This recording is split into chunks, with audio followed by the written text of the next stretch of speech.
Bom, eu queria, antes de mais nada, Manel, segura aí. Eu queria, antes de mais nada, Davi, saber o seguinte: você ficou quanto tempo lá na TV Globo com a gente? Rapaz, essa história é longa, viu? Porque eu comecei na TV Globo em 1991, em São José dos Campos. Eu sou de São José dos Campos. Comecei em rádio, comecei na minha profissão em São José dos Campos nos anos 80, em 1984. E comecei com rádio, como todos nós começamos com rádio. O rádio é a base de tudo. Aliás, o rádio, este ano, completando 100 anos de atividade no Brasil, né, completado no último dia 7 de setembro. Então, a gente faz parte desse centenário do rádio. Então, comecei no rádio e aí tive uma oportunidade quando a TV Globo se instalou em São José dos Campos. Na verdade, quando a TV Globo se instalou em São José, eu nem sabia o que estava acontecendo. Até uma história curiosa, que eu morava próximo ao centro de São José, aí fazia minhas caminhadas matinais, né? Uma região bastante florida, bastante arborizada. Aí, certa manhã, em frente ao Sesc, lá de São José dos Campos, viu uma fila enorme. Falei, o que será que é isso? Bom, deve ser alguma coisa, sei lá, mas não sei o que é. Aí, terminei minha caminhada, fui trabalhar na rádio, aí comentei sobre essa fila. Pô, Davi, você não sabe? A Globo está se instalando aqui, está contratando profissionais de todas as áreas. Todas as áreas. Motorista, sonoplasta, locutor, videomaker, que mais? Alguém que faça café, tudo. E eu não sabia disso. Falei, pô, tudo bem. Eu não me interessava muito por isso, de trabalhar em televisão. Nunca me interessei. Quer dizer, nunca me havia surgido esse interesse. E quando eu cheguei na rádio que eu trabalhava, que é a Estéreo Vale, o pessoal falou assim, pô, Davi, você podia tentar lá. Eu falei assim, não tem interesse. Aí passou-se um ano, aí um amigo meu que tinha sido contratado nessa época falou assim, pô, Davi, eu tô mudando meus planos aqui, quero sair de São José, você não quer fazer esse teste aqui para você ver se você consegue trabalhar aqui na TV? Eu falei assim, Silvio Ferro, o nome dele. Eu vou aí.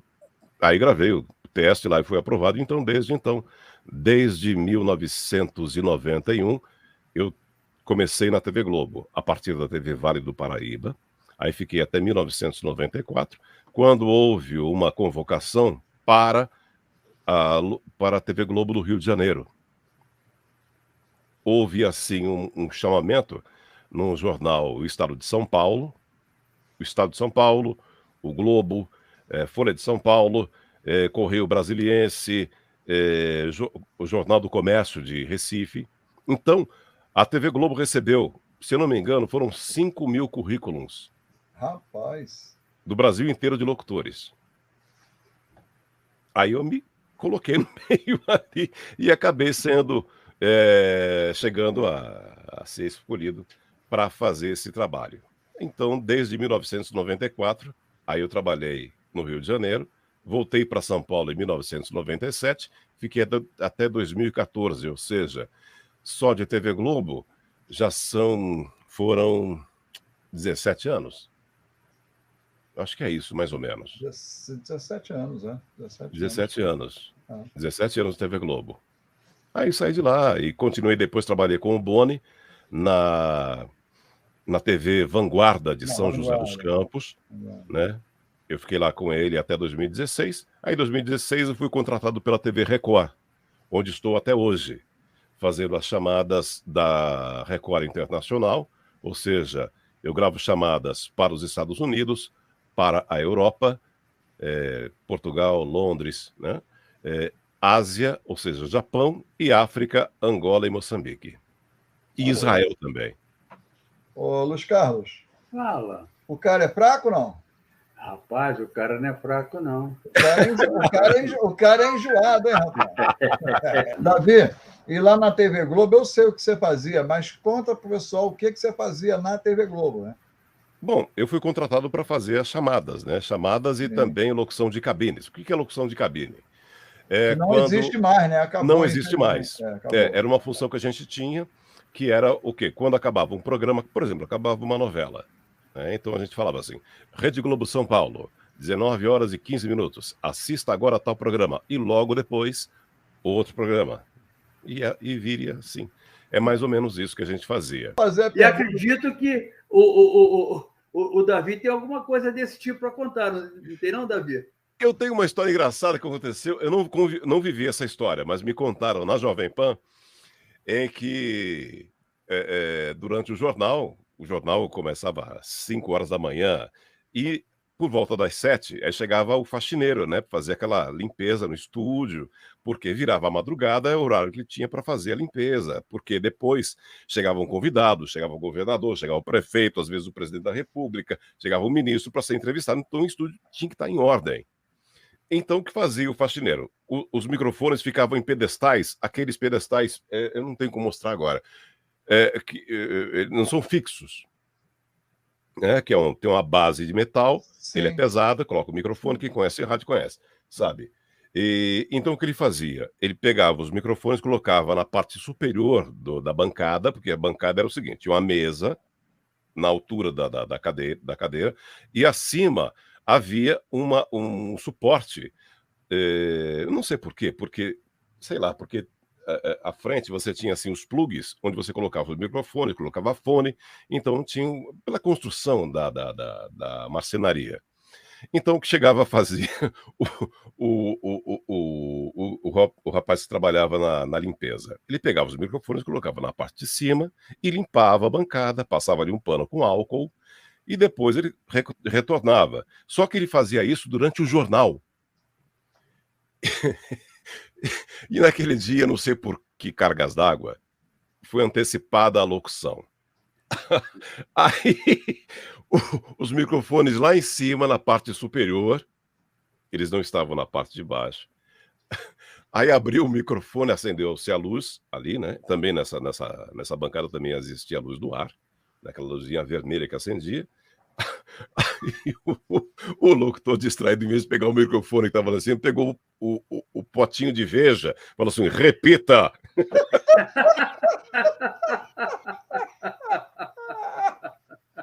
Essa é uma história engraçada. Eu não vivi, mas me contaram, eu acho até hoje inesquecível. Então essa coisa do repita é uma coisa que a Jovem Pan usa, porque hoje no Jornal da Manhã, na Jovem Pan, tem aquela coisa, o locutor, são dois, né? Um dá a hora, o outro repita. Um dá a hora, repita, né? Então isso já é uma coisa que vem de muito tempo na Jovem Pan, né? Há muito tempo, há mais de 40 anos. Há mais de 40 anos, isso é uma tradição da rádio, é uma marca da rádio Jovem Pan. É uma tradição. E você está em que horário na Jovem Pan, de manhã? Então, Haroldo, eu não estou mais fazendo locução ao vivo na Jovem Pan. A só Jovem Pan mudou gravações. demais, só a gravação. Eu fazia um jornal, fazia o jornal Jovem Pan, que era o jornal a partir das 14 horas que eu apresentava, né? Junto com outro locutor, ou às vezes era o César Rosa, na rádio. Ou César Rosa, ou Antônio Freitas. Eu cheguei a trabalhar com o Franco Neto também. E nós tínhamos, eram dois locutores e o âncora que apresentava o jornal. Então nós fazíamos apenas a leitura, né? Então ficava aquela coisa, né? São Paulo, 2 horas e 30 minutos. Repita, 2h30. É isso aí. Legal. Olha aqui, o Manuel Tavares, falar em guru, o Manuel Tavares, o Davi, é o nosso guru aqui no programa. De vez em quando dá uns problemas aqui, o Manuel Tavares chega correndo para resolver, que ele sabe tudo, né, desse negócio aqui. E o Manuel Tavares é um grande sonoplasta, foi sonoplasta com a gente na TV Globo durante anos e anos e anos e anos. Se você assistia ao Faustão na TV Globo, com toda certeza era o Manuel Tavares que estava lá nas carrapetas. Não só no programa do Faustão, mas em tantos outros programas. Eu era sonoplasta de dramaturgia e o Manuel Tavares sonoplasta de linha de show, né? Mas durante muitos anos. E ele está fazendo uma pergunta aqui para você, Davi. Claro. Ele diz assim, nesses anos todos de profissão, qual foi uma das tantas notícias que você teve de anunciar e que te deixou profundamente emocionado? Nossa, foram tantas, né? Mas a gente São fazia... tantas emoções, né, Davi? Tantas emoções. Na Jovem Pan, a gente... minha carreira de noticiarista sempre foi mais focada na Jovem Pan. Sempre trabalhei mais... Minhas memórias mais afetivas e mais importantes são da Jovem Pan. A morte do Papa, me emocionou demais, né? Mas eu consegui tocar. Mas teve uma que foi o... Porque entre as notícias que a gente fazia vários trabalhos na Jovem Pan. As notícias, os comerciais, as chamadas e também as notas de falecimento. Aí eu tive que, um dia, caiu na minha mão a nota de falecimento de um colega nosso da rádio. E caiu nas minhas mãos para ler. Eu não consegui. Eu não consegui, não consegui de maneira alguma. Eu falei assim, gente, eu não consigo ler. Eu comecei... Não, você tem que fazer. Só tem você de locutor. Eu comecei a ler aquele negócio, me apertou o coração demais. Eu literalmente chorei no ar, não consegui, falei assim. Aí o Vanderlei Nogueira, que estava do meu lado, apresentador, repórter esportivo, conhecidíssimo, eu falei, Vanderlei, não consigo ler, passa para você. E foi isso. Foi a mais emocionante, porque me tocou pessoalmente. Foi a mais dolorosa. Você sabe que eu vou O nome do locutor é Ciro César Silvério. César. E nós tínhamos uma... Ele é muito mais antigo, ele fez Rádio Tupi, fez Rádio Globo, e nós tínhamos uma coisa em comum. Ele era paranaense, né, de Morretes. Nós tínhamos uma coisa em comum, que nós nascemos no mesmo dia, não no mesmo ano, mas no mesmo dia, no dia 3 de abril. Então nós fazíamos aniversário no mesmo dia. Então nós tínhamos essa comemoração em comum, a gente sempre conversava demais, e era um camarada por quem eu tinha e tenho um grande respeito e grande admiração. O Manuel Tavares está fazendo mais uma pergunta, Davi. Ele diz assim, pelos lugares onde você trabalhou, você colecionou mais amigos ou deixou mais saudades? E como as novas gerações de locutores estão se formando? Estão sendo formadas? Amigos a gente sempre faz, né? Sim. É impossível não fazer amigos. E saudades sempre existirão. Saudades são lembranças que nos acompanham pela vida inteira. Assim como também a lembrança dos amigos e a presença dos amigos. Mesmo quando os amigos estão ausentes ou distantes, no coração, na nossa emoção, eles estão sempre do nosso lado, sempre dentro do nosso coração. Com relação à formação de locutores, eu não tenho acompanhado muito não, viu? Mas eu tenho visto assim que vem surgindo assim profissionais de grande qualidade, de grande gabarito. É uma pena que hoje não haja assim uma seleção mais afinada. Eu posso até, nesse momento aqui, estar cometendo uma grande inconfidência, uma grande até grosseria. Mas eu me lembro que quando eu comecei, a gente fazia um teste, e o teste não era fácil. A gente tinha que fazer o teste de leitura, de locução, de dicção, fazia um teste, inclusive, com textos em inglês, com textos em espanhol, com textos até em italiano. Mas hoje parece que as rádios e as televisões não se preocupam muito com isso. Não é? Mas há ainda hoje grandes profissionais, grandes locutores que estão surgindo. Uma pena que não tem muito espaço. Não tem mercado. Não tem mercado. É o que eu vejo, é o que eu imagino na minha cabeça, a partir do que eu observo nas empresas. Mas nós temos hoje grandes rádios. Aqui em São Paulo tem uma rádio que eu adoro demais, que é a Alfa FM, que tem um time de locutoras. Entra uma, sai outra, você assim, caramba, é impossível deixar de ouvir essa rádio. Rapaz, sabe quem fez um programa? Eu não acho que ele não tem mais esse programa, mas ele fazia um programa na Alpa. O Gilberto, você conhece o Gilberto? O Gilberto faz tempo que ele fazia programa na Alpa, né? É verdade, é verdade. Esteve aqui com a gente. Gilberto é um irmão que eu tenho, cara. É, cantor, né? Cantor francês. Cantor francês. Ele tinha realmente um quadro na Alfa. Deixa eu contar uma história aqui, aproveitar esse clima tão gostoso.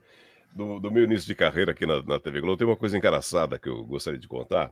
Por favor. Que quando eu comecei na TV Globo, a gente sempre gravava as locuções, a gente não fazia locuções ao vivo. Quer dizer, isso no início, né? Até você pegar uma certa tarimba, uma certa confiança, então até então a gente fazia gravado. Então, sempre gravei, né? Em São José dos Campos. Então, assim, Rede Globo Vale do Paraíba, canal 17 São José dos Campos, canal 54 Taubaté, canal 72 Campos do Jordão. Assista agora tal programa e logo depois tal programa. Já está nas lojas o CD da trilha sonora da novela tal. E dava hora também, né? Dava hora certa. Aí um dia o gerente falou assim: Davi, está apto para fazer a locução ao vivo? Gente, para fazer a locução ao vivo. Ah, tudo bem, eu faço, tranquilo. Rapaz, eu me lembro o seguinte, que eu estava com um texto na minha mão, então estava lá assim, Rede Globo, Vale do Paraíba, São José dos Campos, canal 17, canal 54, Taubaté, canal 72, Campos do Jordão. 19 horas e 54 minutos, assista agora, tal programa, logo depois tal programa. Falei, beleza, tranquilo, pô, trabalho em rádio há tanto tempo já, pô, pra mim falar ao vivo é fácil. Aí, sentei na cabine, fiquei lá com o texto na mão, já escrito, ali no papel ainda, né?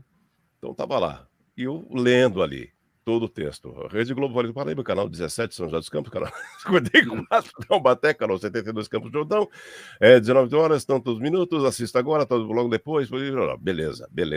E eu relendo aquele negócio na minha frente. E para quem não sabe, né, nós temos ali um monitor, que seria uma televisãozinha pequenininha, onde a gente acompanha a programação, e tem um relógio com segundos.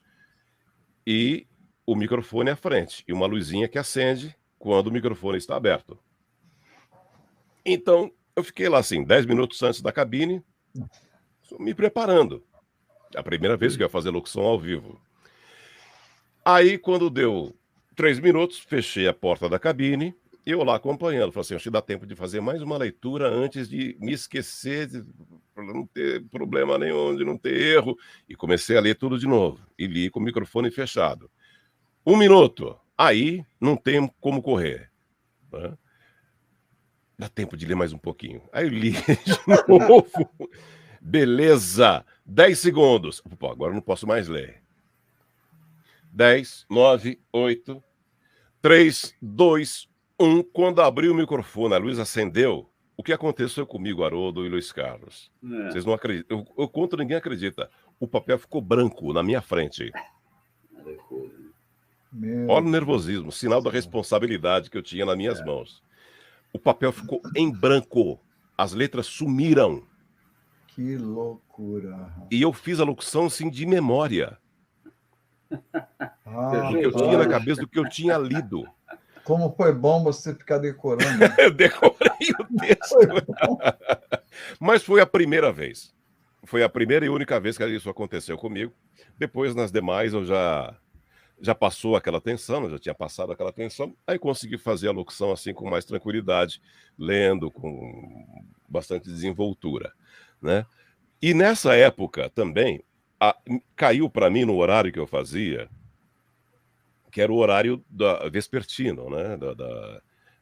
Eu entrava às 4 e saía às 9 da noite, então eu pegava o quê? A escolinha do professor Raimundo. Então eu tinha que fazer a locução depois da escolinha do professor Raimundo, anunciando a novela das 6 horas da tarde. Vocês não sabem. Qual era o último esquete da escolinha do professor Raimundo? Walter Dávila. Nossa, ele sempre encerrava, né? Walter Dávila encerrava. Era aquela piada curta e mortal. Porque todos os demais personagens, né, tinham um tempo, 1 minuto, 1 minuto e meio, para desenvolver toda a história e dar o final e encerrar com o chavão. Mas o Walter Dávila era um negócio assim, inesperado. Uma coisa assim que falou assim, putz, de onde é que o cara tirou isso? Não tinha como você não rir. Não tinha. Não tinha. E como a locução era ao vivo, o que eu fazia? Fala, desculpa, não dá. Não tenho como ouvir a piada do Walter Dávila. Eu tirava o som da cabine. Eu tirava, porque se eu deixasse o som da cabine, eu ia rir no ar. E como era gravado, eu falei assim, depois eu vejo a piada do Walter. Depois da locução eu vejo. Depois da locução eu vejo. Mas no ar não dá. Eu tirava o som da cabine. Eu só me monitorava apenas pela luz vermelhinha acesa. Acendeu a luz, eu fazia a locução tranquilo, como se nada tivesse acontecendo. Agora, Imagina, são coisas, né? São histórias dos bastidores que muito pouca gente conhece.